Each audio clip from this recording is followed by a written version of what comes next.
Okay, so for this install, we're going to have the unit itself, we're going to have the instruction book, we're going to have a terminal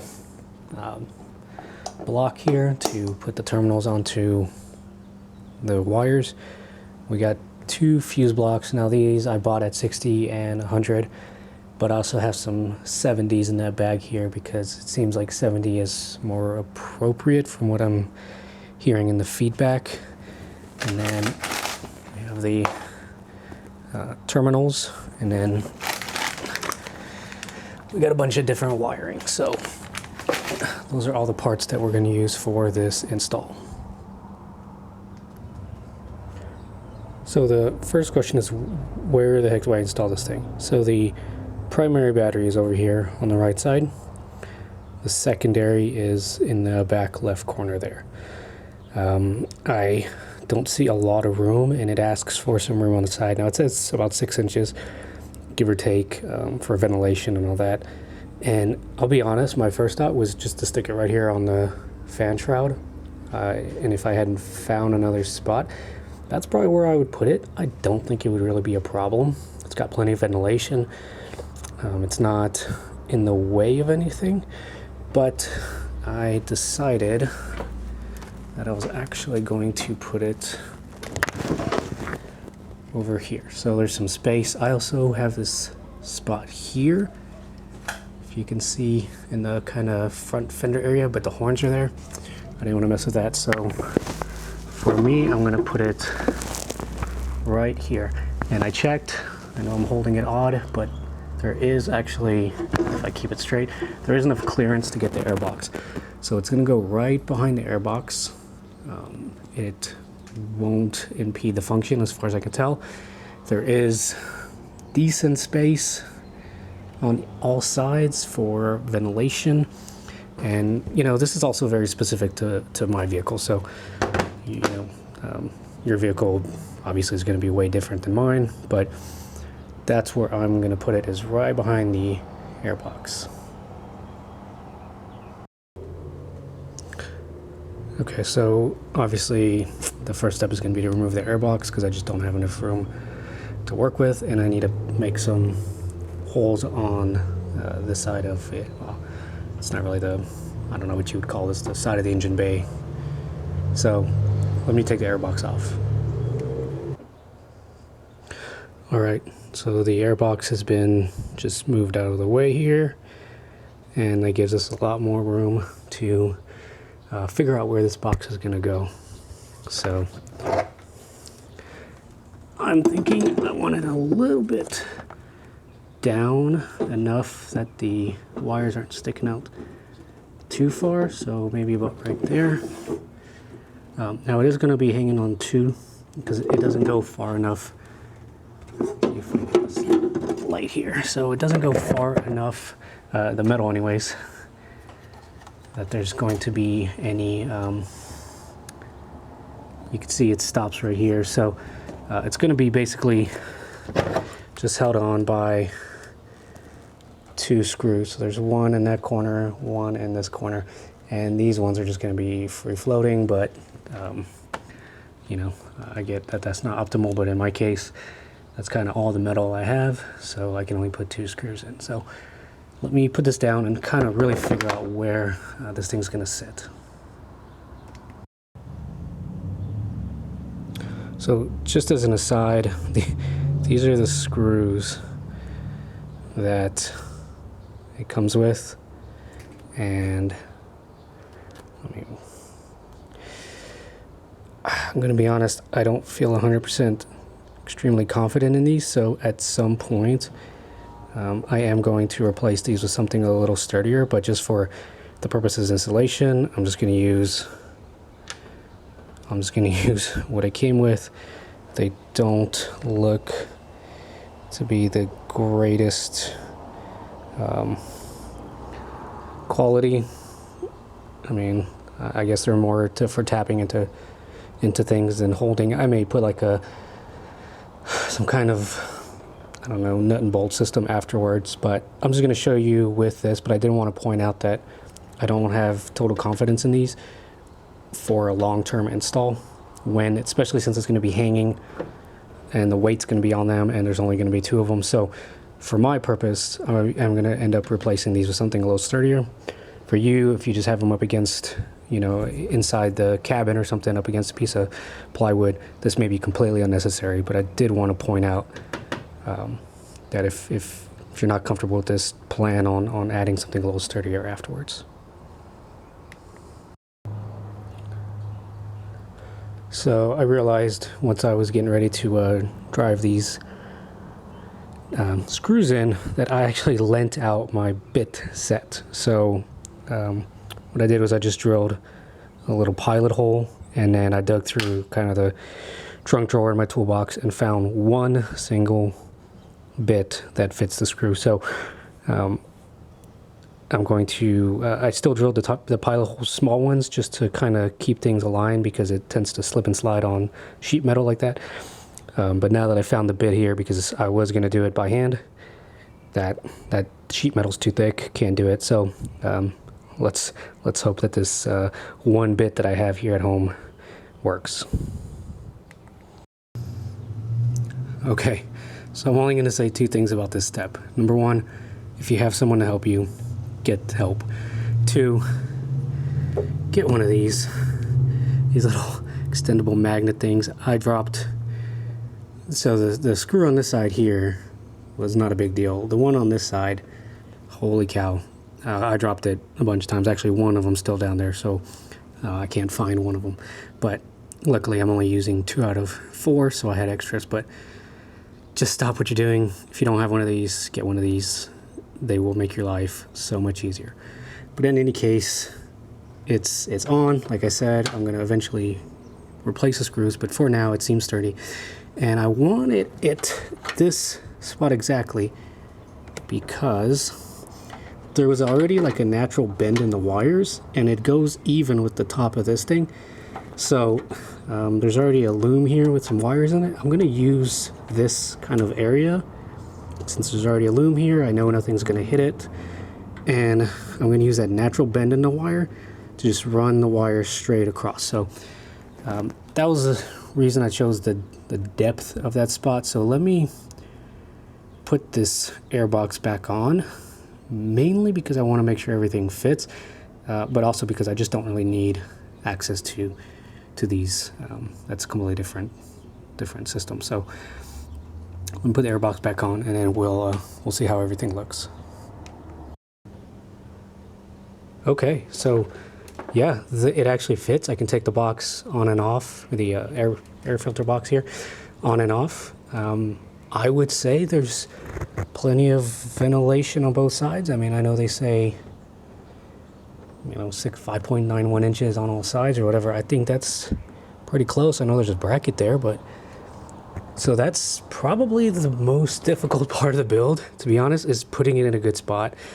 Because if you put it in a bad spot, it makes everything else more difficult. So I'm actually pretty happy that I squeaked by with this spot right here. If that airbox had been an inch closer to the edge of the engine compartment, this wouldn't have worked. So I would have had to stick it right here on the fan shroud. So cool. That's step 1, and I like that the wires kind of lay down along, so I'll be able to run all the wires. I got all the loom and everything, and yeah, so step 1 done. Let's move on to some of the wiring now.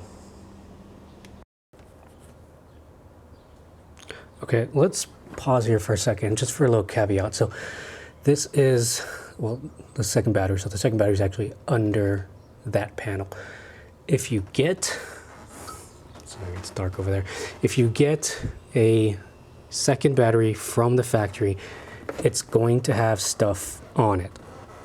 If you thought, like I did, that it was just going to be kind of basically wired in parallel to the first battery, no, they actually use it as a spot to attach other items as a redundancy. So I'm not going to go into it because every vehicle is going to be different, and I don't want to tell you something for this vehicle and then you do it on yours and it's different and you screw something up. So all I'm going to tell you is if it came with a second battery, find the electrical manual, look up the schematics, and figure out what you need to do for your vehicle.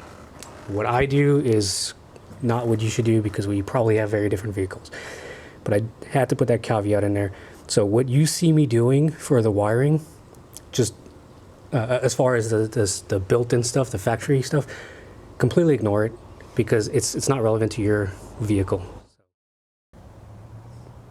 So here's one more caveat with these instructions that could cause problems if you are a little too quick on the draw. So here's the auxiliary battery. You see how it's, you know, red and black, right?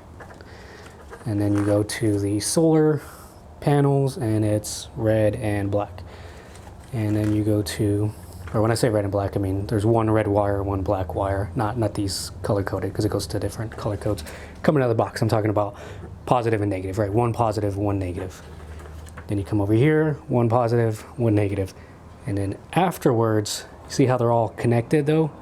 And then afterwards, it tells you, oh, by the way, you have to join all three of them to the common ground out of the box because there's only one black lead coming out of this box. So definitely a caveat, if you were to just go through this and get the first one done, which is the aux battery, then you'd have this completely just attached to the aux battery and no way to plug in the ground, the common ground to the other two items. So I know that seems common sense, but I just have to point it out that you are going to have to join all three to the common ground. So I would do all the wiring first and then figure out how you're going to join them, but don't jump the gun and wire it one-to-one on the aux battery because that's what it says in the instructions, and then you flip the page and figure out, oh dang it, now I don't have any way to hook up the other two commons to the ground coming out.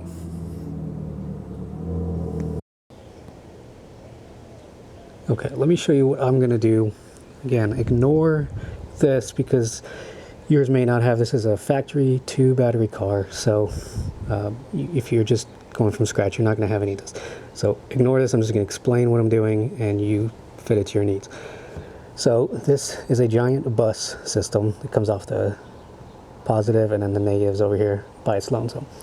So I have a free 80 amp section here, and I require a 60 amp. So all I'm going to do is do a quick loop from here to here and then out this way. I'm not going to do, obviously I can't screw it in because that would be screwed in directly to the battery. And I am going to eventually change out the battery to something a little better because this is standard lead acid. I know lithium iron phosphate doesn't do well with heat, so I'll probably have to meet somewhere in the middle, maybe some kind of flooded battery, I don't know. But in any case, for now, I'm going to mount this just with sticky tape or something right here. But this is what I'm going to do. I'm going to go out the positive through here and then out to the box. And then the negative will obviously be, negatives on the side. So negative is going to go from the common negative here out to here, and then the positive is going to go through this 60 amp fuse and then just quick loop out to the positive bus bar, I guess you could call it, for the battery. I just want to show you a little bit better close-up of what's going on. So you have a black, which is your common ground. Then you have red, which is labeled, you can see it, but it's labeled ALT plus. So that goes to your, not your alternator, actually it goes to your starter battery. Then you have the yellow, which is your PV, your photovoltaic, which is your solar. Then you have this brown cable that goes to, it says out, it's just labeled out, and that actually goes to your auxiliary battery. So again, just to show you what's going on here, I'm going to go from this out, labeled out, aux battery positive. It's going to go into here, which is a 60 amp fuse. And then you can see I kind of did a little mock-up here. So it's going to have a terminal that goes out, and then I put another terminal here just to show you, right? This is just a demonstration. So it's going to go like that. The wire is going to go from here. It's going to go to here, through the fuse, and then here. Now keep in mind all this fancy stuff here, this is just a big bus bar with some terminals and fusing and whatnot. All of this is just attached to the positive battery. So if you don't have any of this because yours isn't a factory second battery, don't worry about it, okay? Just know that everything here is just, there's a big metal plate here and everything is attached to the positive terminal, which is right here, right there. That's the positive terminal of the auxiliary battery. So, you know, if you're new to all this, this is just a big metal plate that acts as a big wire, basically, to connect everything to the battery terminal here. So don't overthink it. I have this, you may not. You're just going to go directly to the terminal. I can't because there's no space here. It's built out with this. So don't overthink it. If you don't have this, just go straight to the terminal.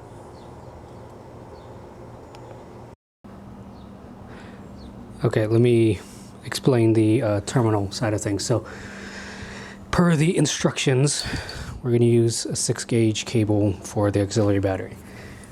And all I did, and I'm going to save you guys kind of the boring parts, is on one end I just took off enough, gave it a little twist so that I can put it into this terminal lug here with the right amount of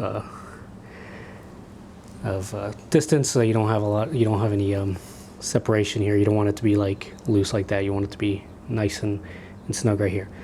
Now you're going to take obviously one of these, slide it over,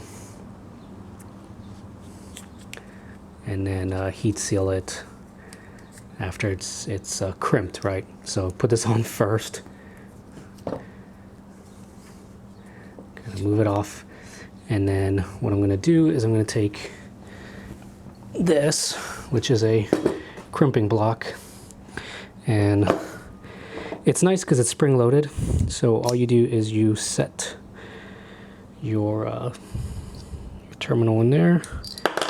Oops. And it actually holds it for you because of the spring loading. So it just sits like that, so you don't have to use multiple hands. And then you insert the end of the wire. You're gonna hold this with one hand. I mean, it gives you holes to screw it in. I'm not gonna screw it in. You just hold it in with one hand, and with something like an engineer hammer, you just give it a good thwack. I'm gonna do this off camera because it requires multiple hands, but that's all it is. Once it's crimped, slide this on, and then use a heat gun or a lighter or whatever to crimp it. So I'm gonna do the first one and show you the end result. So as you can see, I got it slightly off center. So normally you want it kind of directly on top, that way it doesn't roll a little bit like this, but it's for our purposes it's going to be good enough. On the next one I'll just make sure to rotate it correctly in the vise so that it's straight on, but that's a solid crimp right there. So I'm gonna heat seal it with this. So here's the result of our first crimp. Somebody out there is gonna say, "You call that a crimp? My grandmother can do better crimp." I'm sure she can. I don't claim to be an expert, but that's the first crimp. Not bad. You do want to get the marine grade ones that have like a sealant in there that just kind of keeps everything a little more watertight to prevent, you know, any kind of corrosion or anything. If any moisture gets in there and starts sitting, you don't want that. So yeah, that's the first crimp. You know, I'll definitely try to do the next ones better, but this one is plenty good for our needs.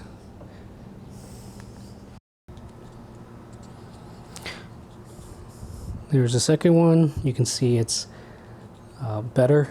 It's more centered on top, which is what you want. So let me heat seal this, and I'll show you the first complete. I guess we can call this a pigtail. I'm not sure what to call it.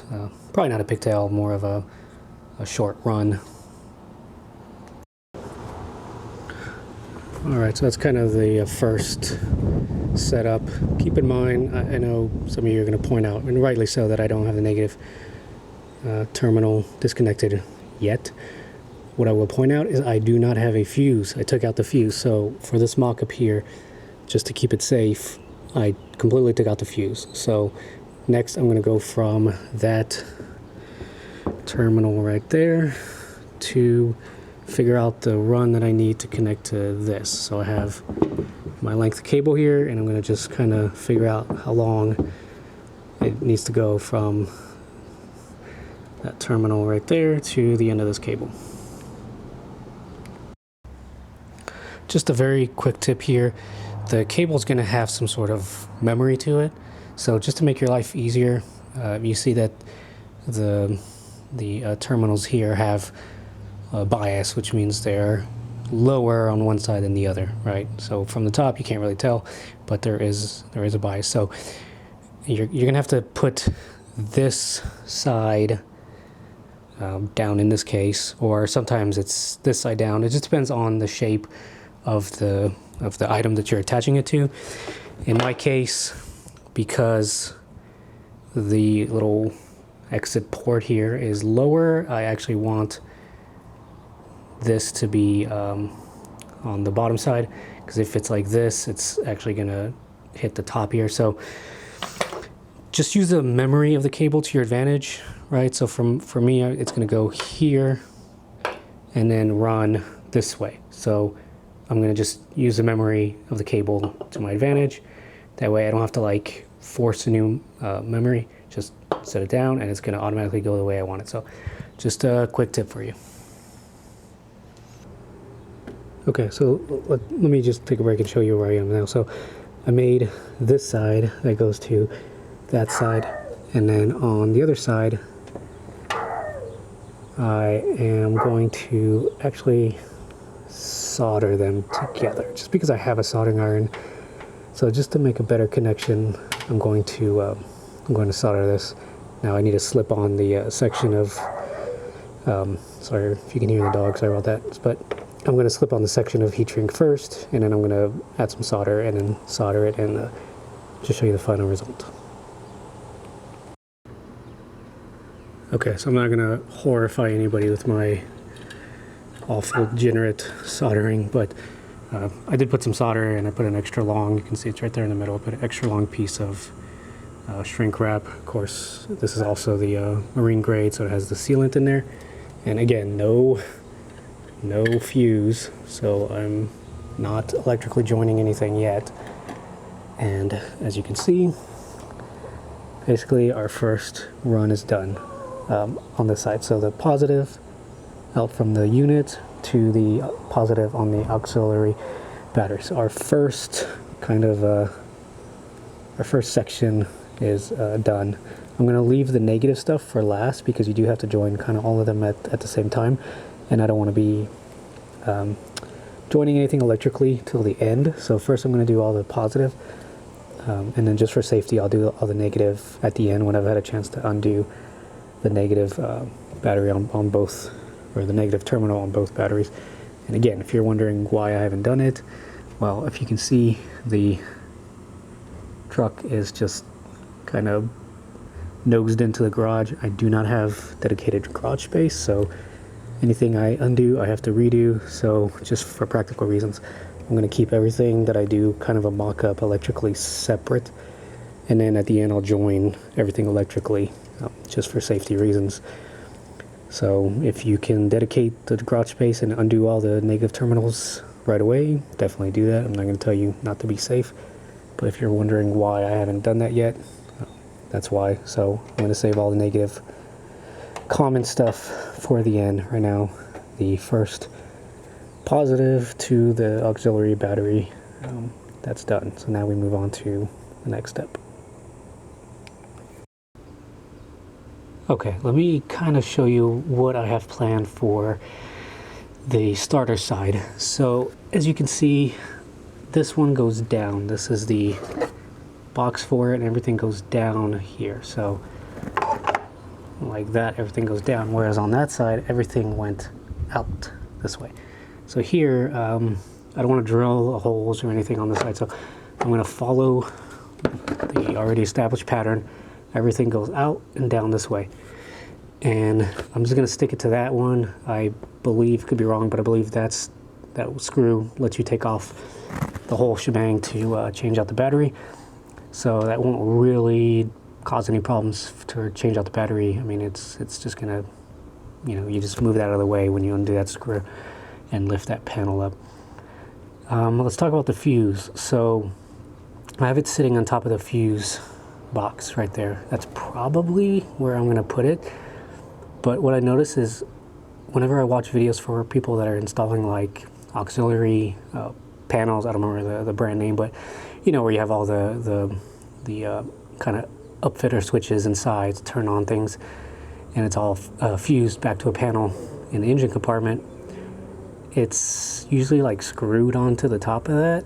My thinking is more holes means more ways for water to get in and drip on top of fuses, which I don't want. So I'm just going to use a strong adhesive. I don't assume that that's going to be a problem because it's going to be kind of held in place in other ways too. So it's going to go down here. Right now I have it going here, but ignore that. It's going to go down here. It's going to go to the left through there. And then I'm going to loom it along with that. So it's going to be zip tied. So that's why it's not really going to like shift too much. If it does, it'll just be barely, because it'll be, remember, it'll be stuck on here and then kind of attached this way. Now, if I can show you how it normally looks. So like that. So, you know, it's nice and clean. It's basically like a factory install almost. It follows the factory harness. So it's clean. It's going to be routed through here. Get this out of the way so you can see. And then it'll be here, tied off, or, you know, secured. And then there'll be some loom. And then it'll go all the way across and it'll combine over there. So you can see that I have that one already done. Again, there's no fuse in there, so it's just a mock-up. But all that is going to be loomed. I'm going to do it at the end, because I have no idea how much loom to cut at this point. But it's all going to kind of follow out here. It's going to split, go that way, through the fuse, to the starting battery. Again, we're not doing the negatives anything yet. We're just doing the positive, but that's how I'm going to do the positive for the starting battery. Okay, just a quick update before I forget. So remember, we're running from that down and here and across, and then that's going to sit here. I mean, that's going to sit obviously flush here, but for now, just to kind of show you, let me get this light out of the way. So it just goes down.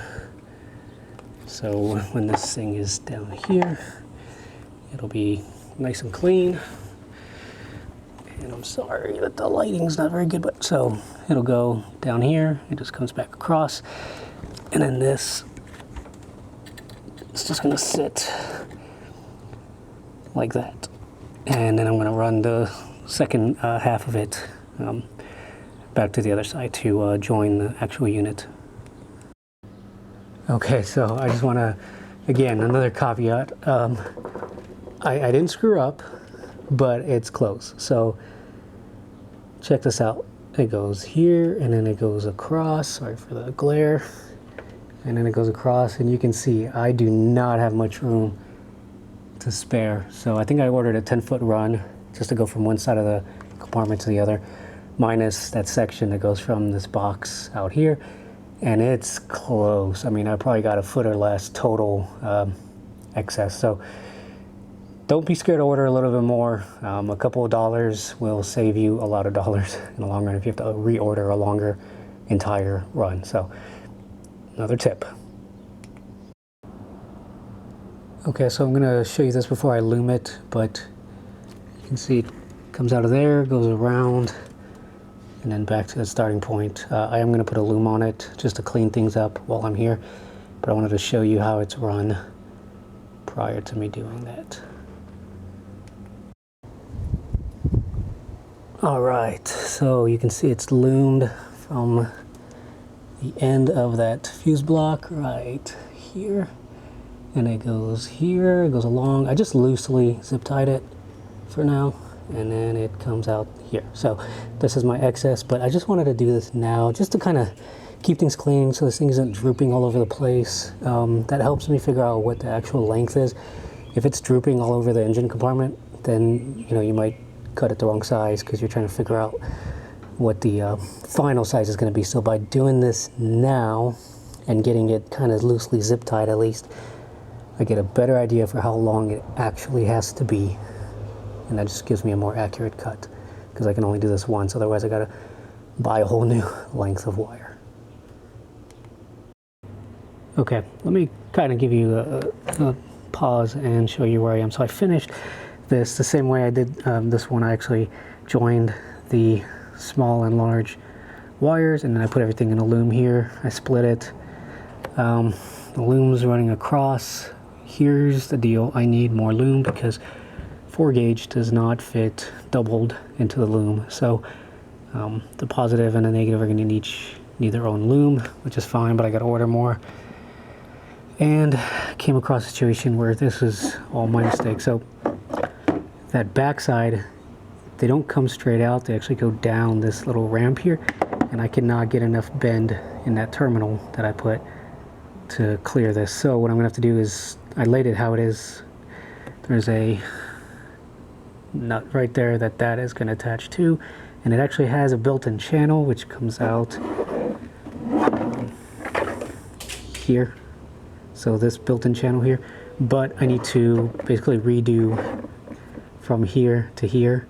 It's got to be longer, so it's gonna basically have to come out the side and then come back and go back in. So there's not really any other way to do it. It is what it is. Kind of sucks, but I have the material to do it. So I have some spare, wiring and all that, so it's gonna be okay. It's not a big deal. Just, something one of those things. Cut, measure twice and cut once, right? So I measured once on that, and now I have to redo it, but that's all right. So I'm gonna stop here. It's a good stopping point. I got the 2 positives done. Everything's kind of cleaned up. It can just sit here. I'm gonna remove the parts from the actual batteries themselves just for safety, so nothing can short circuit while I'm driving. And then on the next part, when I get the loom in, we'll keep at it. It should be just a few days.